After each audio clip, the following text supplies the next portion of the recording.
우리의 예배를 흠양하고 계신 하나님 아버지, 지금은 말씀을 나누는 시간입니다. 이 말씀을 어느 곳에서 어떠한 방법으로 듣든 하나님의 말씀으로 역사하여 주시어서 듣는 자로 하여금 하나님이 주시는 올바른 메시지를 받아들이고 마음속에 심고 우리 삶으로 적용하며 매일매일 살아가는데 성령님께서 인도하여 주시옵소서. 혹시 잘못된 말씀이 있으면 주님께서 수정하여 주시옵고, 이 말씀이 오로지 살아서 역사하시는 하나님의 말씀이 될 수 있도록 주님 축복하여 주시옵소서. 감사하며 예수님 받들어 기도드렸사옵나이다. 아멘. 오늘은 선지자들의 인내의 발자취입니다. 우리가 신앙생활을 하면서 특히 우리가 신앙생활을 오래 해왔다고 한다면은 그리스도인이 된다는 것이, 또한 하나님의 말씀으로 산다는 것이 우리 삶에 있어서 환난이나 고통을 피하는 것이 아니라 도리어 환난을 경험하게 한다는 사실을 이미 발견하셨을 것입니다. 하나님은 자신이 거룩한 것 같이 믿는 모든 우리가 거룩하기를 원하십니다. 그렇기 때문에 참고 인내하는 것이 없이는 거룩하게 될 수가 없다는 것을 잘 알고 계신 하나님이 우리에게 시시때때로 어려움과 고통과 시험을 통해서 주님의 말씀으로 거룩하게 되기를 원하신다는 것입니다. 이런 말이 있습니다.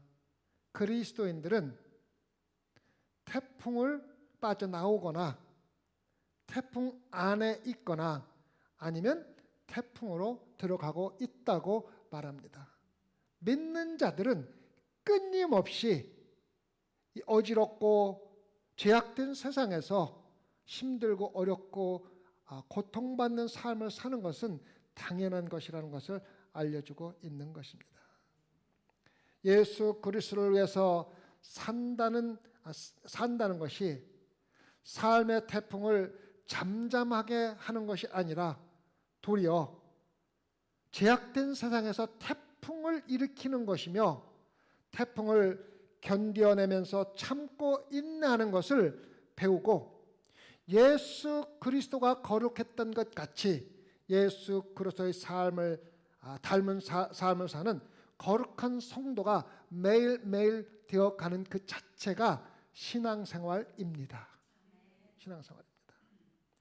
환난 가운데 믿는 자의 마음에 인내심을 키우는 중요한 과정은, 우리가 인내심을 배우는 그 과정은 환난을 겪어낸 성경에 나오는 선조들이나 또한 2000년, 3000년을 통해서 우리에게 모범이 된 믿음의 선조들이 남겨놓은 발자취를 따르는 것입니다. 다른 어떤 사람들보다도 가장 최고의 발자취를 남기신 분은 역시 예수 그리스도입니다. 예수 그리스도입니다. 베드로전서 2장 21절에서 베드로는 그리스도도 너희를 위하여 고난을 받으사 너희에게 본을 끼쳐 그 자취를 따라오게 하셨느니라 말씀하셨습니다. 자취를 따라오게 한다는 말은 여러분들이 자녀를 가르칠 때나 아니면 여러분들이 학교 다닐 적에 글쓰기를 배울 때가 기억날 겁니다. 이미 종이에 점자로 글씨가 되어 있어서 우리는 그 점자를 따라서 하면서 글씨를 배우게 됩니다. 똑같은 방법으로 예수 그리스도가 순종이라는 글씨를 삶으로 살아서 우리에게 그 자취를 남겨주었으며 이미 쓰여져 있는 예수 그리스도의 삶의 글씨에 우리는 따라서 살면 된다는 것입니다. 예수 그리스도가 걸어간 길을 보고 그 발자취를 따라서 그가 움직인 방향으로 따라서 움직이는 것이 신앙생활입니다. 실제로 대부분의 사람들은 나는 절대로 예수님의 발자취를 따라하지 못할 것이라고 고백을 할 것입니다. 예수님의 발자취를 우리가 따라 걷는 것은 마치 5살짜리 난 아들이 눈 위에 걸어간 아빠의 발자국을 따라서 걷는 것 같이 대단히 어렵고 힘든 일이며 어떤 때는 불가능해 보일 수가 있습니다. 그래서 하나님의 은혜가 우리에게 따라야 할 많은 다른 발자취를 넘겨주었으며 우리는 그 발자취를 따라가면 되는 겁니다. 사도 바울은 고린도전서 4장 16절에서 내가 너에게 권하느니 너희는 나를 본받는 자가 되라고 사도 바울은 스스로 아름다운 믿음의 발자취를 남겨놓았고 나의 발자취를 따르라고 권고하고 있습니다. 히브리서 저자는 히브리서 13장 7절에서 하나님의 말씀을 너에게 일러주고 너희를 인도하는 자들을 생각하며 그들의 행실의 결말을 주의하여 보고 그들의 믿음을 본받으라고 가르쳐주고 있습니다. 말씀에 기록된 다른 믿는 자들의 발자취를 바라보고 따라가면서 거룩함과 오래 참는 인내를 배우고 예수 그리스도를 닮은 거룩한 성도가 되는 성화하는 과정이 신앙생활입니다. 사도 야고보도 오늘의 말씀에서 순종의 길을 걸어간 신앙의 선조들이 남겨놓은 발자취를 우리에게 보여주고 있습니다. 믿음의 발자취가 있고 야고보는 그 발자취를 따라가면서 신앙생활하라고 가르쳐주고 있습니다. 10절 형제들아 주의 이름으로 말한 선지자들을 고난과 오래 참음의 본으로 삼으라. 다시 말해서 오래 참음을 배우시기를 원하십니까? 여기에 하나님의 말씀을 전한 선지자들이 있습니다. 선지자들의 발자취를 자세히 바라보고 그 발자취를 따라서 걷기만 하면 됩니다라고 가르쳐주고 있습니다.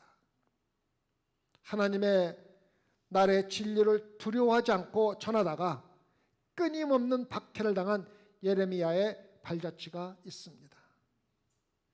예레미야는 한 번은 사용하지 않는 버려진 음물에 떨어뜨려지고 그 음물 밑에 진흙 안에 가라앉고 다른 사람들이 동정으로 구해주지 않았다면 죽을 수 있는 경우도 당한 적이 있습니다. 선지자 에스겔은 자신의 아내가 갑자기 사망하는 것을 보고서도 하나님의 명령에 순종하여 계속해서 하나님을 섬기며 하나님 말씀대로 따랐던 것입니다. 충실히 말씀을 전하다가 순결한 스가랴 선지자, 진리의 말씀을 해서 조롱을 당하고 비난을 받았던 미가 선지자를 우리는 기억할 수가 있습니다. 선지자들은 친구를 사귀고 좋은 시간을 보내라고 보내진 사람들이 아닙니다. 세상과 타협하며 하나님 말씀을 다른 사람들에게 전하라고 보내진 사람들이 아닙니다. 그들이 하나님의 말씀을 전할 때 받는 사람들이 반드시 하나님의 말씀대로 살아갈 것이라는 성공을 보장해 준 적도 한 번도 없습니다. 실제로 말씀을 전하라고 할 때마다 심한 박해를 받을 것이라고 경고를 자주 받았던 사람들이 선지자이며 그들은 그러한 경고에도 불구하고 담대하게 하나님의 말씀을 전하다가 고통을 받은 발자취를 남겨놓았습니다. 심지어 예레미야는 아무도 듣지 않을 것이지만 그래도 일어나서 하나님의 말씀을 크게 선포하는 말씀을 듣습니다. 예레미야서 7장 27절에서 내가 그들에게 이 모든 말을 할지라도 그들이 너에게 순종하지 않을 것이요 내가 그들을 불러도 그들이 내게 대답하지 아니하리니 기록하고 있습니다. 아무도 듣지 않을 것이라는 하나님의 말씀을 듣고도 설교를 하고 말씀을 전해야 하는 선지자들의 모습을 생각하면서 오늘의 목사들 중에서 몇 명이 아무도 듣지 않는다는 보장이 있는데도 말씀을 전할지는 의심스러운 것입니다. 대표적인 인물이 존 낙스입니다.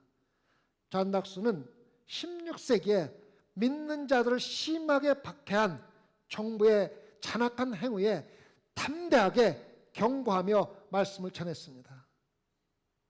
하지만 오늘까지 스코틀랜드에 그의 충실함을 기억하는 기념관조차도 없습니다.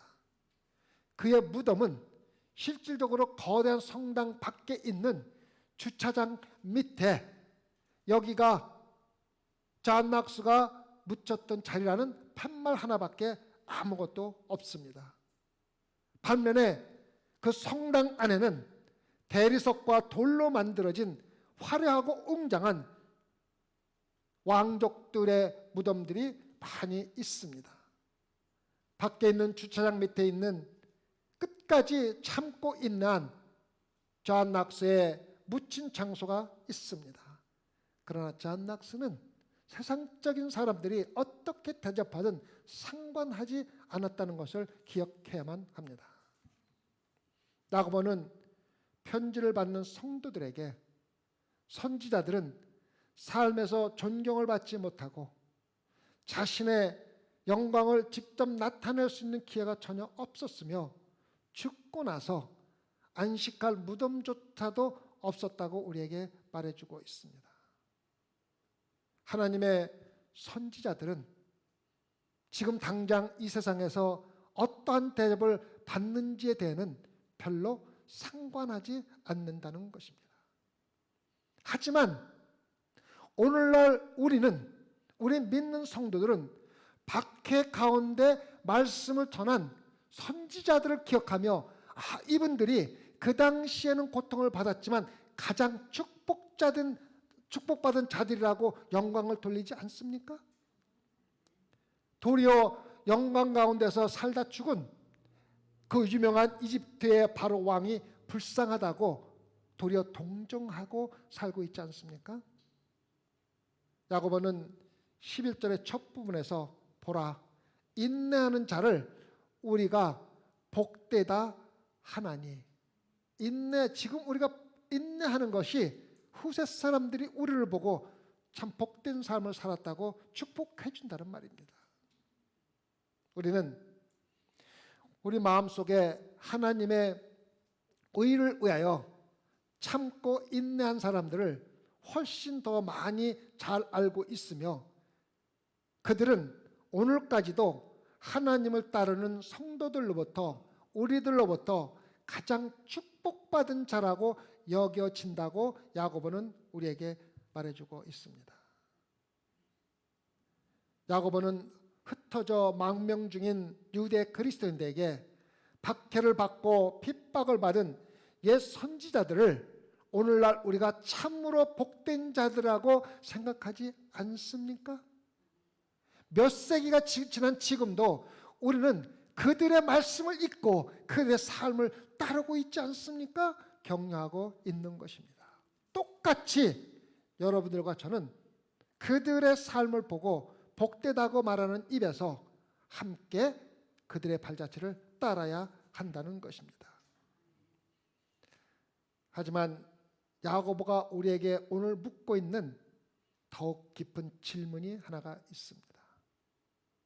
우리가 단순히 우리의 입으로 그들을 축복된 자들이라고 말하며 생각하는 것으로 만족하는 신앙생활을 할 것인가? 아니면 그들 가운데 하나가 돼서 우리도 후손들에게 똑같은 믿음의 발자취를 남겨주기를 원하면서 신앙생활하는가 묻고 있는 것입니다. 성도 여러분, 여러분의 신앙의 발자취가 어디로 가고 있습니까? 참고 인내하는 순종의 방향으로 가고 있습니까? 우리 후손들이, 다른 성도들이 우리의 발자취를 따를 가치가 있다고 인정을 하겠습니까? 쉽지는 않지만 우리의 발자취가 다른 사람들이 따라오는 가치 있는 발자취가 되는 신앙생활을 해야 된다고 말하고 있는 것입니다.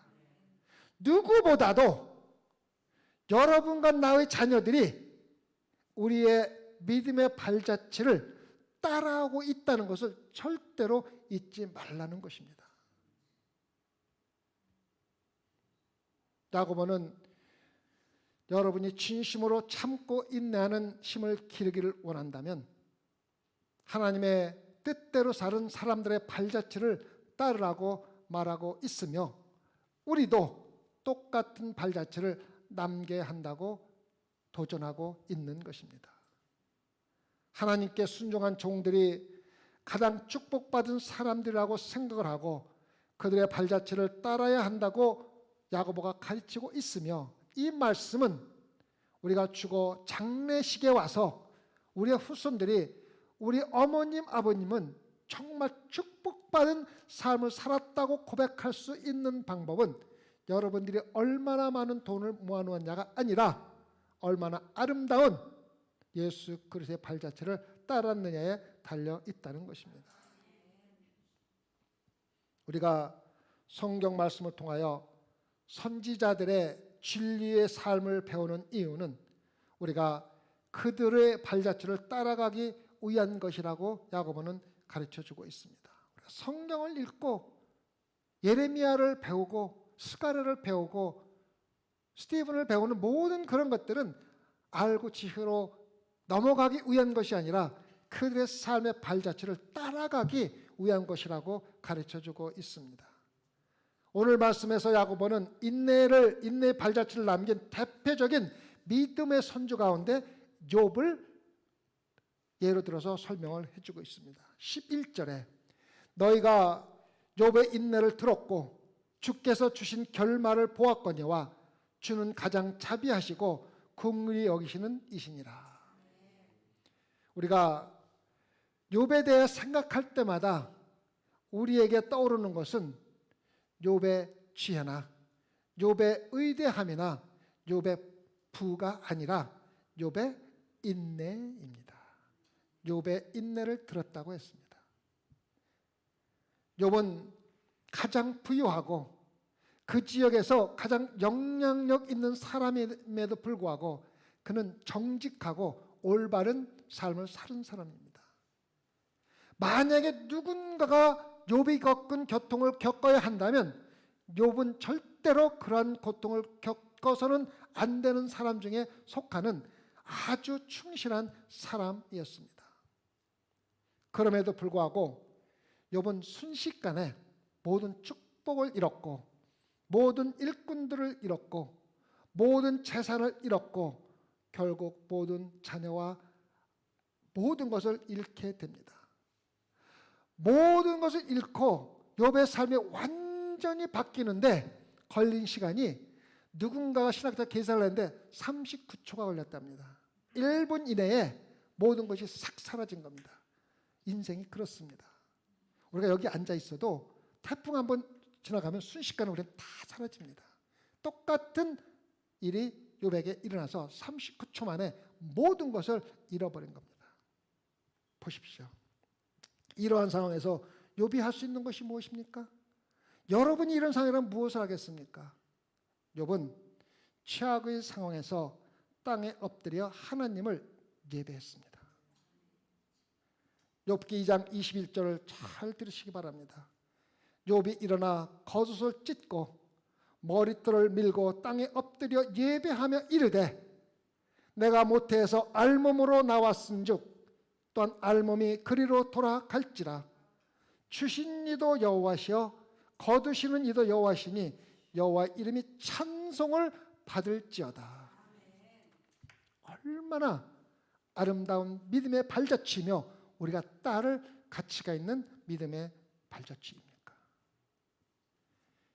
이 세상에 어떠한 환난도 하나님을 향한 욥의 믿음을 빼앗아갈 수 없었으며 믿는 성도들은 이러한 욥의 발자취를 따라야 한다고 야고보가 우리에게 가르치고 있는 것입니다.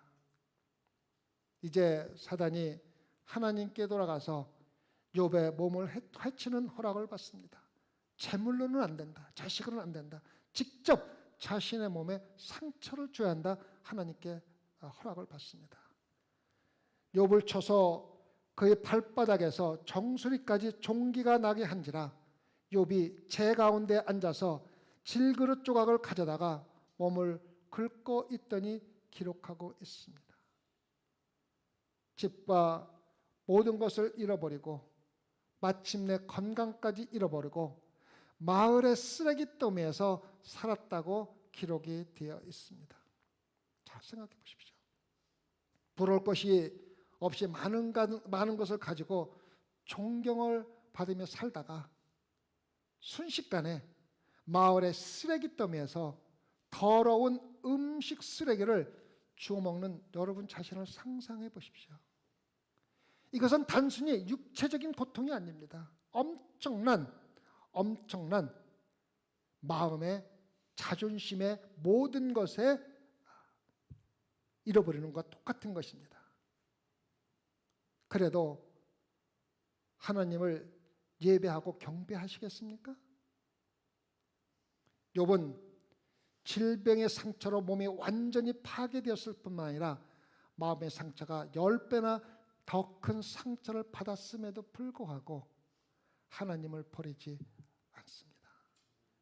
더욱 위대한 것은 이러한 상황에서 욥은 하나님의 음성을 들은 적도 없습니다.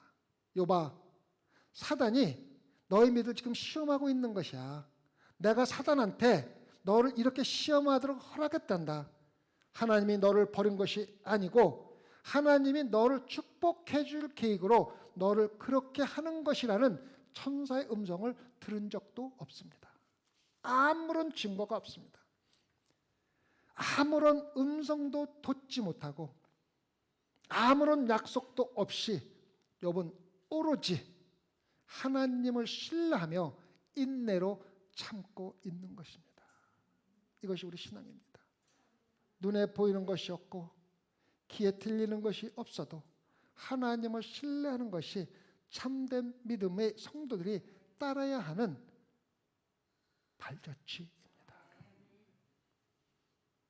욥은 모든 과정을 통하여 참되고 살아있는 하나님 안에서 자신의 믿음의 인내를 지키게 됩니다. 심지어는 가장 어둡고 죽음의 계곡을 통과하는 삶 가운데서도 욥의 믿음의 발자취는 우리에게 뚜렷하게 보여지고 있다는 것입니다. 믿음의 발자취는 하나님을 향한 욥의 믿음의 내적인 확신이 떠오르기 시작함으로써 그러한 믿음을 견뎌낼 수가 있었던 것입니다. 욥기 19장 25절을 잘 들으시기 바랍니다. 내가 알기에는 나의 대속자가 살아계시니 마침내 그가 땅 위에 서실 것이라. 얼마나 큰 확신입니까? 23장 10절을 들어보시기 바랍니다. 그러나 내가 가는 길을 그가 아시나니 그가 나를 단련하신 후에는 내가 순금같이 되어 나오리라. 여러분이 이런 믿음만 있다면 두려울 게 없는 것입니다. 욥은 아무런 천사의 음성을 듣지 못했다 할지라도 자신의 고난과 고통 뒤에 숨어있는 하나님의 뜻을 믿음의 눈으로, 영적인 눈으로 보았던 것입니다. 이것이 없으면 우리는 신앙생활을 할 수가 없는 겁니다. 참고 인내한다는 것은 기꺼이 아무런 음성과 말씀을 듣지 못했다 하더라도 기꺼이 기다린다는 의미입니다. 또한 참고 기다리는 동안에 가만히 있는 것이 아니라 기꺼이 예배를 드리겠다는 의미입니다. 더 나아가서 참고 기다리면서 예배를 드리고 있는 동안에 믿음으로 계속해서 하나님의 뜻대로 걸어가겠다는 3단계의 뜻이 있는 것입니다. 고통받는 이유를 전혀 이해하지 못하지만, 왜 받아야 되는지 설명할 수 없지만, 또한 고통을 받아야 한다고 전혀 느끼지 않지만, 특히 나에게 그러한 일이 일어날 것이라고 기대하지 않았지만, 하나님은 우리가 이러한 고통을 겪을 때 인내를 키우라고 주신 것을 알아야 한다는 것입니다. 사도 베드로는 한때 계집 여종 앞에서 부끄럽게 예수님을 부인했습니다. 그러한 부끄러움을 통하여 베드로는 참고 인내하는데 대단히 성장을 했고, 나이가 들어 다음과 같은 아름다운 말씀을 기록했습니다. 베드로전서 4장 19절에 그러므로 하나님의 뜻대로 고난을 받는 자들은 또한 선을 행하는 가운데 그 영혼을 미쁘신 창조주께 의탁할지어다. 고난을 받으면서도 하나님의 일을 계속하면서 자신의 영혼을 하나님께 의탁하라는 말씀입니다. 의탁한다는 말은 실질적으로 그 당시에 내가 가지고 있는 보물을 은행에 있는 금고에다가 안전하게 놓는다는, 실질적으로 은행에서 쓰는 의미의 말씀입니다. 베드로는 우리의 영혼을 안전하게 저축할 장소가 있습니다. 바로 우리의 창조주에게 우리의 영혼을 저축하는 것입니다. 하나님의 금고에 넣어두는 것이 가장 안전합니다라고 가르쳐주고 있는 것입니다. 하나님은 자신이 하고 있는 일을 처음부터 끝까지 다 알고 계십니다. 우리가 따르는 발자취가, 심지어는 죽음의 계곡이나 모든 것이 깨어지고 버려지고 흙더미 제후에서 상처를 긁는 고통을 지나는다 할지라도 하나님의 뜻이 있고 내 영혼을 주님께 의탁하오니 주님께서 알아서 해 주십시오라고 맡기는 것입니다. 이 의탁한다는 말은 예수님이 십자가에서 돌아가면서 마지막 하신 말씀과 똑같은 원본의 단어입니다. 누가복음 23장 46절에 아버지, 내 영혼을 아버지 손에 의탁하나이다, 부탁하나이다. 가장 고통받는 죽음의 순간에 예수 그리스도는 모든 것을 하나님 아버지의 손에 의탁을 한 것이며, 우리도 그렇게 해야만 하는 것입니다. 우리의 왕이신 예수 그리스도, 많은 선지자들, 그리고 오래전 믿음의 조상들의 발자취가 있습니다. 그들의 발자취를 따르면서 어떻게 참고 인내하는지를 우리 함께 배워야 합니다. 우리는 먼저 무엇을 배워야 되느냐? 우리의 고난도 하나님이 허락을 하시지 않으면 사단이 마음대로 할 수가 없다는 것을 알아야만 합니다. 이 말은 우리를 가장 잘 알고 있는 하나님은 우리가 감당하지 못할 시련은 절대로 주지 않는다는 것입니다. 하나님의 왼손이 우리의 고난을 주관하고 계시다면 하나님의 오른손은 그것을 보호하고 계시기 때문에, 하나님의 왼손과 오른손이 함께 일하기 때문에 우리는 절대로 좌절할 필요가 없다는 것입니다. 하나님은 자신이 선택한 종이 병상에서 죽어가는 모습을 보고 그 안에 커튼을 닫고 무시하고 있습니다. 하지만 하나님은 우리가 보지 못하는 하나님의 영광을 가린 커튼을 걷어치우고 대신에 우리가 하나님의 영광을 볼 수 있는 기회를 주십니다. 하나님은 우리 육체의 건강과 활력의 기쁨을 일시적으로 빼앗아 가시지만 더 큰 기쁨의 영적인 능력을 우리에게 심어 주시는 것입니다. 그래서 나의 외적인 세약이 있는 동안에 나의 내적인 영적인 능력은 무럭무럭 자라는 것입니다. 하나님의 은혜의 능력은 우리 육체의 질병을 영적인 건강으로 변화시켜서 우리를 하나님의 영광 가운데 살 수 있는 기회를 주신다는 것을 기억하시기 바랍니다. 욥이 고통을 받고 인내했기 때문에 성경에 욥의 인내를 들었다는 구절이 들어있는 것입니다. 만약에 욥이 그런 재난을 받지 않고 항상 부유하게 살다가 죽었다면 우리는 욥의 인내를 들을 수도 없고 욥은 아마도 신약 성경에 기록되지 않은 인물로 끝났을 것입니다. 그리스도인을 그리스도인으로 만들고 우리를 그리스도인처럼 보이도록 하기 위해서는 반드시 믿음으로 참고 인내하는 것을 가져야 한다고 가르쳐주고 있습니다. 마지막으로 5장 11절에 주께서 주신 결말을 보았거니 기록하고 있습니다. 굉장히 중요한 말입니다. 짧은 구절이지만 주께서 주신 결말을 보았거니, 슬픔과 고통 가운데 하나님의 뜻과 하나님의 자비를 보기 위해서는 그 슬픔과 고통을 통한 하나님의 마지막 결말을 보아야 합니다. 그리고 하나님의 결말을 보기 위해서는 고통 가운데 포기하지 않고 끝까지 참고 인내를 해야 합니다. 욥이 하나님의 축복의 결말을 볼 수 있었던 것은 끝까지 하나님을 저주하지 않고 참았기 때문이라는 것을 기억해야만 합니다. 고통 가운데 하나님의 결말은 항상 하나님이 매우 자비하시고 은혜가 풍성하시는 분이라는 것을 증명해 주는 것으로 끝이 납니다. 하나님의 은혜가 나타나는 결말을 보기 전까지는 하나님이 은혜로 일하고 계시다는 것을 우리는 볼 수가 없습니다. 주께서 주시는 결말을 보기 전에 포기를 하는 사람들은 하나님의 크신 은혜를 경험하지 못하면서 항상 흔들리는 신앙생활을 할 수밖에 없는 것입니다.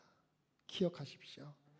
하나님의 결말은 항상 고통과 어려움을 통해서 하나님의 자녀들을 내가 얼마만큼 사랑하는지를 보여주기 위한 도구로 사용하신다는 걸 항상 기억하시기 바랍니다.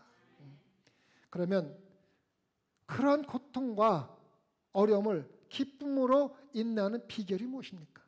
그 비결이 무엇입니까? 자신이 겪고 있는 엄청난 고난과 고통을 인내로 잘 참고 있는 그리스도인 친구를 찾아간 한 친구가 이렇게 물어봤습니다. 그렇게 어렵고 힘든 가운데 어떻게 너는 그렇게 편안하게 기쁨으로 지낼 수 있는가 물어보았습니다. 그 그리스도인은 내가 겪고 있는 고통은 정말로 참을 수 없이 심합니다.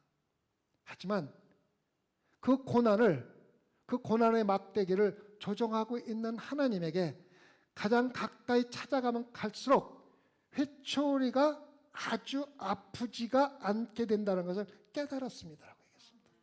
회초리를 휘두를 적에 회초리 가까이 가면 갈수록 휘두를 수가 없기 때문에 아무리 때려도 아프지가 않다는 것입니다.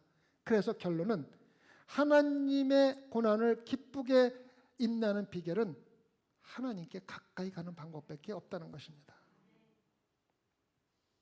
성도 여러분, 신앙생활에서 모든 슬픔과 고난은 필요하기 때문에 있는 것입니다. 우리가 마지막 순간까지 참고 인내를 한다면 하나님은 항상 자비하시고 고난을 통하여 우리에게 해가 되는 모든 것을 완전히 제거하고 깨끗한 거룩한 성도로 만들기 위한 것이라는 것을 깨달아야만 합니다. 그리고 하나님의 고난과 고통을 통하여 우리가 지금 어떻게 신앙생활을 하고 있는지를 점검하신다는 것입니다. 잘 들으시기 바랍니다. 여기에 물이 담겨져 있는 유리잔이 있습니다. 유리잔 아래는 찌꺼기가 있습니다. 그러나 찌꺼기 위에 있는 물은 대단히 맑습니다. 샘 속에서 쏟아내는 물같이 맑습니다. 그러나 유리잔을 흔들면 모든 물이 더러워지게 됩니다. 유리잔 밑에 있던 찌꺼기가 그 안에 이미 있었습니다. 하지만 모든 것이 평온했기 때문에 분명히 드러나지가 않았습니다. 흔들면 모든 것이 드러나는 것입니다. 성도 여러분, 이것이 무슨 뜻인지 이해하십니까? 여러분 지금까지 신앙생활을 잘하고 있다고 생각했습니다. 여러분은 하나님과 함께 걷고 있다고 생각했습니다. 그러나 유혹과 어려움이 오고 참된 내가 누구인지를 분명히 보여주고 있습니다. 고통을 통하여 흔들어 보지가 않고는 여러분의 신앙생활 밑에 썩어져가는 찌꺼기가 있는지도 모르면서 신앙생활하고 있다는 것입니다. 여러분과 여러분의 어려움과 고통과 위험이 여러분을 흔들 때 여러분의 참된 신앙인의 모습이 마침내 나타나는 것입니다.